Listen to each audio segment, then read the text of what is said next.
তৈরি করছে, সুন্দর একটা পার্ক।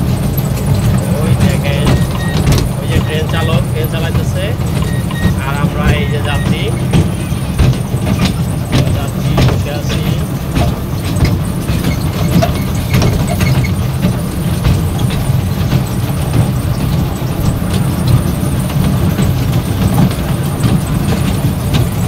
এই যে একজন যাত্রী, এই যে যাত্রী বসে আছে, এই যে যাত্রী দেখো।